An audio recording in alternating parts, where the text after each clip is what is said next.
بسم اللہ الرحمن الرحیم ونضع الموازین القسط لیوم القیامة فلا تظلم نفس شیئا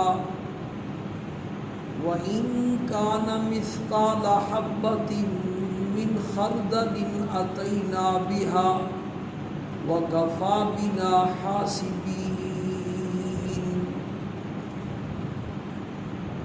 ان اعمال کا بیان ہو رہا ہے جو اعمال قیامت والے دن میزان عدل میں زیادہ بھاری ثابت ہوں گے دوسرے اعمال کے مقابلے میں۔ ان میں سے 3 اعمال بیان ہو چکے ہیں۔ سب سے پہلے جو بیان ہوا وہ کلمہ توحید ہے۔ وہ کلمہ بھی اور جو توحید والا عقیدہ ہے یہ ایک ہی چیز ہے۔ یہ دونوں جو ہے، صرف کلمہ آدمی اگر پڑھے اور دل میں توحید والا عقیدہ نہ ہو، یقین نہ ہو، تو پھر اس کا کوئی فائدہ نہیں۔ وہ تو منافق بھی پڑھتے تھے۔ تو کلمہ توحید سے مراد ہے ایسا پڑھنا کلمے کا کہ دل میں اللہ پاک کی وحدانیت کا پورا یقین ہو۔ صدقا من قلبہ کے الفاظ حدیث میں آتے ہیں۔ تو اس لیے کلمہ طیبہ بھی اور عقیدہ توحید بھی قیامت والے دن سب سے زیادہ وزنی ثابت ہوگی۔ اور دوسرا بیان ہوا سبحان اللہ، یہ بھی اللہ کی توحید ہے۔ اللہ کی ذات نقائص سے، عیوب سے، شریکوں سے اللہ کی ذات پاک ہے۔ اور تیسری چیز ہے، تیسرا کلمہ الحمدللہ، اس پر بھی بیان ہوا، یہ بھی کلمہ توحید ہے۔ الحمدللہ کا معنی یہ ہے کہ کمال کی جتنی صفتیں ہیں وہ ساری اکیلے اللہ پاک کے لیے ثابت ہیں۔ اللہ کے علاوہ کوئی ایسی ذات نہیں کہ جس کے لیے کمالات والی صفتیں ثابت ہیں۔ کسی اور کے لیے اگر ہیں بھی ہیں تو وہ عارضی طور پر ہے، چند دن کے لیے ہیں، اس کے بعد پھر جب دنیا کا نظام ختم ہوگا تو سب کچھ ختم۔ بہرحال اس پر تفصیلی بات ہو چکی ہے۔ چوتھا اور پانچواں عمل ایک حدیث میں اکٹھا آیا، حسن اخلاق اور لمبی خاموشی۔ حضرت ابو درداء رضی اللہ تعالی عنہ اور حضرت ابو ذر رضی اللہ تعالی عنہ کی الگ الگ روایات میں ان 2 اعمال کا تذکرہ آیا ہے کہ حسن اخلاق کا وزن بھی قیامت والے دن سب سے زیادہ بھاری ثابت ہو۔ کل حسن اخلاق پر تمہیدی بات بیان ہوئی، متفرق کئی باتیں تھیں آپ کی ذہن سازی کے لیے۔ آج حسن اخلاق کا جو خلاصہ ہے اس کو تھوڑا سا کھول کے بیان کرتے ہیں کہ حسن اخلاق کہتے کس کو۔ ہمارے یہاں حسن اخلاق عام طور پر بس مسکرا کر کے ملنا، یہ بھی اس کا حصہ ہے، ایسا ہونا چاہیے۔ حدیث شریف میں آتا ہے کہ اور کچھ نہیں کر سکتے ہو تو مسلمان کو کھلے ماتھے کے ساتھ ملو، یہ بھی ایک نیکی ہے۔ ایسے نہیں کہ تمہاری ملاقات کسی مسلمان سے ہو اور تمہارے جو ہے نا ماتھے کے اوپر 12 بج رہے، وہ بیچارہ پریشان ہو جائے گا، پتہ نہیں اس کو کیا مسئلہ ہے۔ ہنس کے اور مسکرا کر کے ملنا جو ہے نا، یہ بھی ایمان کا شعبہ ہے۔ حدیث شریف میں آتا ہے سرکار دو عالم صلی اللہ علیہ وسلم ازواج مطہرات فرماتی ہیں جب بھی گھر تشریف لاتے مسکراتے ہوئے آتے تھے، جب بھی گھر تشریف لاتے، حالانکہ آپ سے زیادہ پریشانی کسی کو نہیں تھی، ساری پریشانیاں کا مجموعہ آپ کو حاصل تھا، کبھی کیا مسئلہ کبھی کیا مسئلہ۔ مکے کی وہ 13 سالہ زندگی وہ کیسی پریشانیوں والی زندگی تھی، اور مدینہ منورہ میں جو 10 سال آپ رہے تو آپ چین سے نہیں بیٹھے۔ ایک سال میں کئی غزوے، کئی سریے، کئی مہمات، فقر و فاقے کی ایسی نوبت۔ کل بخاری شریف کے سبق میں حدیث گزری ہے جس کا حاصل یہ تھا کہ آپ صلی اللہ علیہ وسلم نے ارشاد فرمایا کہ شام ایسی گزرتی ہے کہ 9 گھر ہیں اور گندم کا 1 سا یا جو کا 1 سا بھی نہیں ہوتا۔ 9 بیویاں تھیں ازواج مطہرات۔ ایک دفعہ ایک سائل آیا تو آپ نے 9 گھروں میں بھیجا سب سے پہلے مولوی صاحب اپنے گھر بھیجیں کہ اپنے گھر پہ 9 گھروں میں بھیجا اور 9 گھروں سے جواب آیا کہ پانی کے سوا کچھ بھی نہیں، ایسی پریشانی۔ لیکن اس کے باوجود آپ صلی اللہ علیہ وسلم جب گھر تشریف لاتے تو وہ پریشانیاں باہر رکھ دیتے، مسکراتے ہوئے گھر تشریف لاتے تھے۔ تو مسکرا کر کے ملنا، جھک کے ملنا، سینے پہ ہاتھ رکھ دینا، بس ہم نے اخلاق کسی کو سمجھا ہوا۔ تو بھائی حسن اخلاق شریعت کی اصطلاح میں ایک بہت جامع مفہوم ہے اس کا۔ امام بخاری رحمہ اللہ نے کتاب الایمان کا عنوان قائم کیا اور اس میں ایمان کی تفصیلات بیان فرمائیں، اور اس میں بالکل ابتدا میں ایمان کے شعبے بیان فرمائے۔ ایمان کے شعبوں کی ابتدا ہی امام بخاری نے یہ حسن اخلاق سے فرمائی کہ حسن اخلاق کے 4 درجے ہیں، اور ان 4 درجوں کو امام بخاری رحمہ اللہ نے اس طرح بیان فرمایا کہ ہماری عربی کی اصطلاح میں اس کو کہتے ہیں ترقی من الادنی الی الاعلی والا اصول اختیار کیا۔ اس کا مطلب یہ ہے کہ سب سے پہلے وہ درجہ بیان کیا جو سب سے کم تر ہے، اس کے بعد اس سے اوپر والا، اس کے بعد اس سے اوپر والا، اس کے بعد اس سے اوپر والا جو آخری درجہ ہے، اس کو کہتے ہیں ترقی من الادنی الی الاعلی۔ نیچے سے شروع ہوئے، جیسے سیڑھیاں بندہ چڑھتا ہے تو پہلے پہلی سیڑھی پر، پھر دوسری سیڑھی پر، پھر تیسری سیڑھی پر، پھر چوتھی سیڑھی پر قدم رکھتا ہے، اس کو کہتے ہیں۔ تو امام بخاری نے حسن اخلاق کے 4 درجے بیان فرمائے۔ سب سے ادنا درجہ جس سے نیچے بد اخلاقی ہے، یعنی اس سے نیچے حسن اخلاق کا کوئی درجہ ہی نہیں ہے۔ حسن اخلاق کی ابتدا اس سے ہوتی ہے۔ اگر کسی میں وہ درجہ موجود نہیں ہے تو وہ یہ سمجھ لے کہ ابھی تک حسن اخلاق کی ابتدا ہی نہیں ہے۔ حسن اخلاق کا سب سے ادنا درجہ امام بخاری رحمہ اللہ نے فرمایا المسلم من سلم المسلمون من لسانہ و یدہ۔ مسلمان وہ ہے بھائی جس کی زبان سے اور جس کے ہاتھ سے دوسرے مسلمان محفوظ ہو۔ سب سے ادنا درجہ حسن اخلاق کا یہ ہے کہ ہماری ذات سے، ہماری کسی حرکت سے، ہمارے کسی بول سے، کسی بات چیت سے، کسی فعل سے کسی مسلمان کا دل نہ دکھے، اس کو تکلیف نہ پہنچے، جانی مالی، اس کی عزت کو، اس کی جان کو، مال کو کسی بھی قسم کی کوئی تکلیف نہ پہنچے۔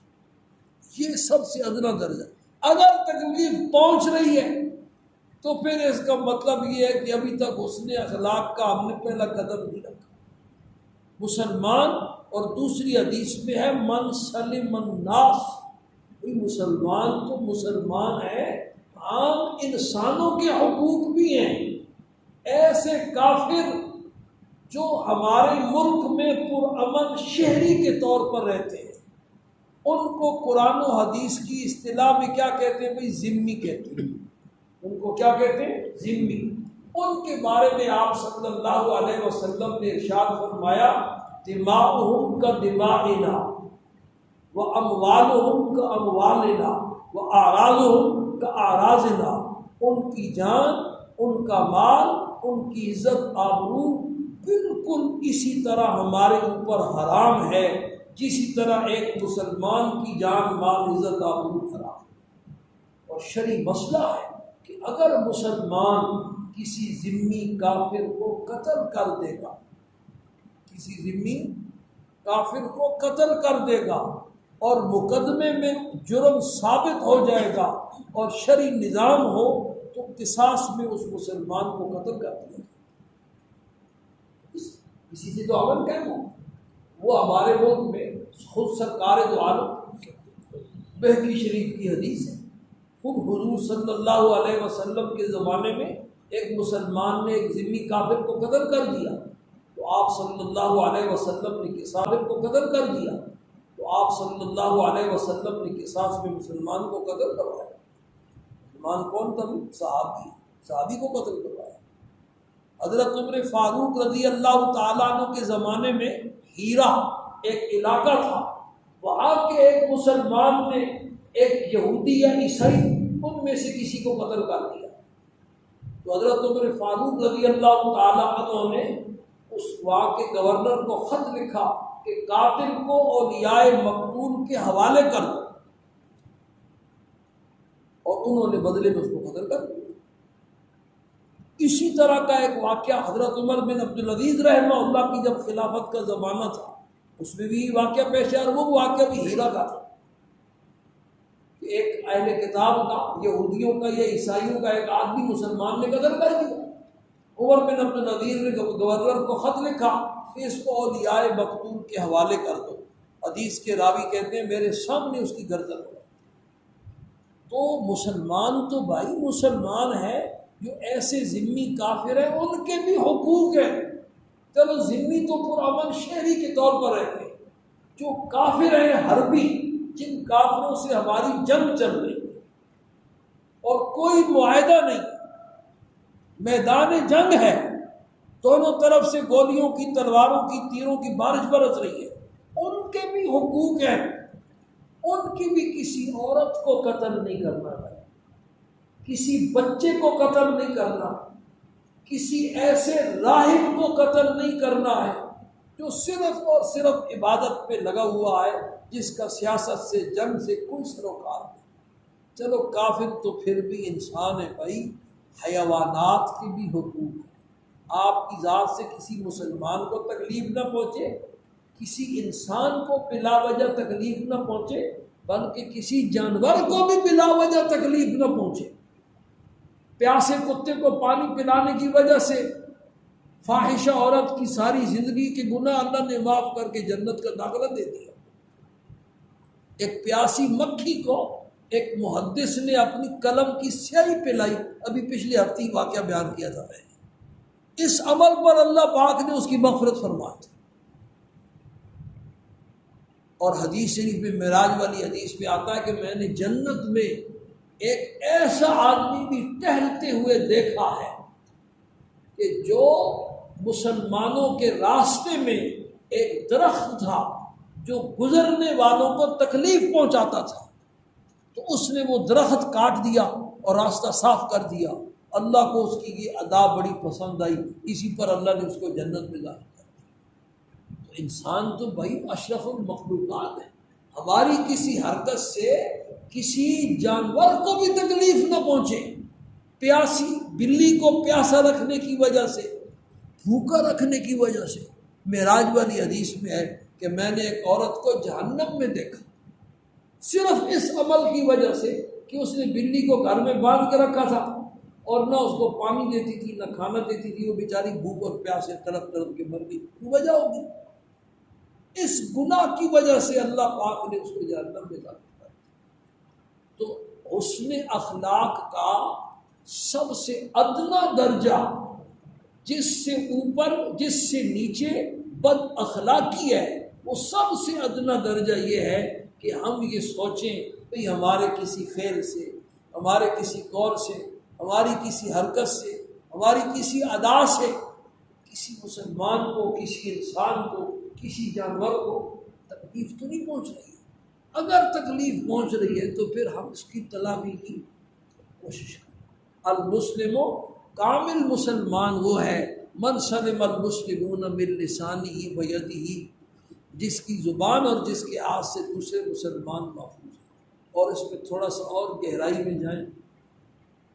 اب جس کو تکلیف پہنچ رہی ہے اگر وہ صرف مسلمان ہے تو بھائی صرف جانور ہے تو پھر ایک گناہ ہے، اور اگر انسان ہے تو پھر دو گناہ ہیں، جاندار کو ستانے کا بھی اور اشرف المخلوقات انسان کو بھی ستانے کا. اور اگر وہ مسلمان ہے تو پھر گناہ کتنا ہو جائے گا؟ 3 گناہ ہو جائے گا. جاندار کو بھی ستایا، انسان کو بھی ستایا، اور کلمہ پڑھنے والے ایمان والے مسلمان کو بھی ستایا. ایمان والے تو اللہ کا لشکر ہے بھائی۔ اور اگر وہ مسلمان آپ کے والدین میں سے کوئی ہے، والدہ ہے یا والد صاحب ہے یا دونوں ہیں، ان کو ستایا تو پھر گناہ کتنا ہو جائے گا بھائی؟ 4 درجے بڑھ جائے گا۔ اپنے رشتہ داروں میں سے کسی رشتہ دار کو ستایا تو پھر قطرینی کا گناہ مل کر کے 5 درجے گناہ کے بڑھ جائیں گے۔ استاد کو ستایا تو استاد کا اپنا ایک حق ہے، پھر گناہ 6 درجے بڑھ جائے گا۔ اور اگر کسی پڑوسی کو ستایا تو مسلمان کو ستانے کا الگ گناہ ہے، پڑوسی کو ستانے کا الگ گناہ ہے۔ یہ جتنا آدمی گہرائی میں سوچے گا، اس لیے پھونک پھونک کر کے قدم جو رکھے گا وہی بچ سکتا ہے بھائی۔ حسن اخلاق کا سب سے ادنا درجہ یہ ہے۔ آخر میں ایک واقعہ آپ کی عبرت کے لیے کہ جو اللہ والے ہوتے ہیں وہ کیسے زندگی گزارتے ہیں۔ مفتی محمد شفیع صاحب رحمہ اللہ نے یہ واقعہ بیان فرمایا اور لکھا بھی ہے ان کی کتابوں میں۔ ان کے ایک استاد تھے میاں اصغر حسین دیوبندی رحمہ اللہ، ان کو میاں صاحب کہتے تھے۔ مفتی محمد شفیع صاحب رحمہ اللہ کے استاد تھے۔ کہتے ہیں میں ایک دن ان کا مہمان بنا تو ایک تو پہلے ان کے دسترخوان پہ کھانا کھایا، کھانے کے بعد میں دسترخوان اٹھانے لگا تو انہوں نے فرمایا تجھے دسترخوان اٹھانا نہیں آتا، میں خود اٹھاؤں گا۔ پھر انہوں نے خود اٹھایا اور فرمایا کہ دسترخوان کو اٹھانے کا طریقہ یہ ہے کہ اس میں ایسی ہڈیاں جو گوشت والی ہیں وہ تو ہم بلیوں کے لیے ایک جگہ رکھی ہوئی ہے، وہاں ڈالتے ہیں، وہاں سے بلیاں آ کر کے وہ گوشت کھا جاتی ہیں۔ اور ایسی ہڈیاں جو گوشت سے خالی ہوتی ہیں وہ ہم نے ایک جگہ رکھی کتوں کے لیے، وہاں سے کتے آ کر کے کھا جاتے ہیں۔ اور جو چورا بورا گرتا ہے وہ ہم نے کیڑوں کے لیے ان کے سوراخوں کے قریب جا کے ڈال دیتے ہیں، یہ چمٹے یہ جو ہے نا کھا جاتا ہے۔ یہ دسترخوان جھاڑنے کا کیا یہ تو جاتا ہے طریقہ مجھے۔ اس کے بعد مسجد میں جانا تھا نماز پڑھنے کے لیے حضرت کے ساتھ، تو میں بھی حضرت کے ساتھ نماز پڑھنے کے لیے چل پڑا۔ جب نماز کے لیے گئے تو راستے میں ایک مکان آتا تھا، حضرت نے اس مکان کے آنے سے تھوڑی دیر پہلے اپنے جوتے اتار کر کے ہاتھ میں اٹھا لیے اور ننگے پاؤں چلنا شروع کر دیے۔ جب وہ مکان گزر گیا تو پھر جوتے پہن لیے اور پھر مسجد تشریف لے گئے۔ نماز سے فارغ ہوئے واپس آئے تو میں نے پوچھا حضرت باقی ساری باتیں تو سمجھ میں آ گئی ہیں، یہ جوتے اتارنے والی بات سمجھ میں نہیں آئی ہے۔ تو حضرت نے فرمایا کہ اس کا پس منظر یہ ہے کہ یہ جو مکان ہے نا یہ ایک رنڈی کا مکان ہے۔ یہ بیچاری جب تک جوان تھی تو بن سنور کر کے بیٹھتی تھی، شام کے وقت گاہ کھاتے تھے اور اس کے یہاں میرا لگا رہتا تھا۔ اب اس کی عمر ڈھل گئی ہے، بوڑھی ہو گئی ہے، اب یہ گاہکوں کے انتظار میں بیٹھی رہتی ہے کہ اکا دوکا کبھی کبھار آتا ہے ورنہ گاہک نہیں آتا۔ تو میرے دل میں یہ خیال آتا ہے کہ ہمارے جوتوں کی چاپ جب وہ سنے گی تو اس کو ایک آس لگے گی کہ کوئی آ رہا ہے، اور جب یہ چاپ چلتی جائے گی آگے بڑھ جائے گی اور اس کا دروازہ کوئی نہیں کھٹکھٹائے گا تو اس بیچارے کی آس ٹوٹ جائے گی، کوئی نہیں آیا۔ تو ہم کسی کی آس ٹوٹنے کا سبب کیوں بنے؟ اللہ والوں کی نگاہ کہاں تک پہنچتی؟ تو بھائی اپنی زندگی کا کیا کرو، جائزہ لو۔ دین کل بھی یہ بیان ہوا کہ دین صرف نماز روزے کا نام نہیں ہے، دین 24 گھنٹے کی زندگی اللہ اور اللہ کے پیغمبر کے حکم کے مطابق گزارنے کا نام ہے۔ اور یہ پورا دین جب تک ہماری زندگی میں نہیں آئے گا اس وقت تک ہمارا یہ اسلام لولا لنگڑا رہے گا۔ اور لولا لنگڑا جو اسلام ہے نا اس کا عالم دنیا میں دیکھ رہے ہیں مسلمانوں کا۔ تو جب دنیا میں یہ لولا لنگڑا اسلام ہمیں کام نہیں آ رہا ہے تو آخرت میں یہ لولا لنگڑا اسلام کیسے کام آئے؟ ایسا نہیں کہ بس نماز پڑھ لو اس کے بعد میں بندہ آزاد ہے، آزاد نہیں ہے۔ افحسبتم انما خلقناکم عبثا، کیا تم یہ سمجھتے ہو کہ ہم نے تمہیں بیکار پیدا کیا ہے؟ وانکم الینا لا ترجعون، اور تم سب نے ہماری طرف لوٹ کر کے نہیں آنا۔ ایک ایک چیز کا ایک ایک بات کا حساب ہوگا، کسی بھی بات پر پکڑ ہو سکتی ہے۔ اللہ پاک ہم سب کو اس کا یقین نصیب فرمائے، عمل کی توفیق نصیب فرمائے۔ دوسرا درجہ انشاءاللہ کل